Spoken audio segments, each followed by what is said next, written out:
അപ്പോൾ ഇന്ന് മൂന്നാമത്തെ ദിവസമാണ് നമ്മൾ ഡിഷ് വാഷർ ശരിയാക്കാൻ വേണ്ടിയിട്ട് അങ്ങോട്ട് പോകുന്നത്. അവിടെ ഉള്ളവർ ചോദിക്കുന്നുണ്ട് ഇത് വല്ല നടക്കോ വല്ല കാര്യമാകും. നമ്മളിത് ഓരോ ദിവസം അഴിക്കുമ്പോൾ ഓരോ ദിവസം ഓരോ പണി കിട്ടിക്കൊണ്ടിരിക്കുന്നത്. നമ്മത് പിന്നെ വീണ്ടും ഒരേ പണി നമുക്ക് കൺഫേം ചെയ്ത് ചെക്ക് ചെയ്തിട്ടെങ്കിൽ പറയാൻ പറ്റുള്ളൂ ഇങ്ങനെ അവരുടെ അടുത്ത്.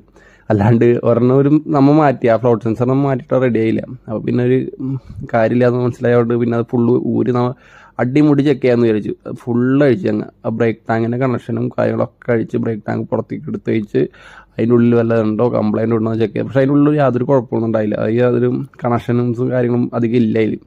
അപ്പോൾ അതുകൊണ്ട് പിന്നെ നമ്മൾ അത് ഉറപ്പിച്ചു ബോർഡിൻ്റെ തന്നെ ആയിരിക്കും കംപ്ലൈൻറ്റ്. അപ്പോൾ ബോർഡ് ഞങ്ങൾ അഴിച്ചിട്ടിട്ട് നമ്മൾ സോളിനോട് പോലും കൺസ്ട്രക്ടർ ഒന്ന് ഡിസ്കണക്ട് ചെയ്ത് ചെക്ക് ചെയ്തു. അപ്പോഴും സെയിം പവർ കട്ട് ഓഫ് ഉണ്ടായില്ല. അപ്പോൾ സെയിം ഇഷ്യൂ ഒന്ന് മനസ്സിലായി. അതുകൊണ്ട് പിന്നെ ബോർഡ് പിന്നെ ഫുള്ളായിട്ട് അഴിച്ചെടുത്ത്.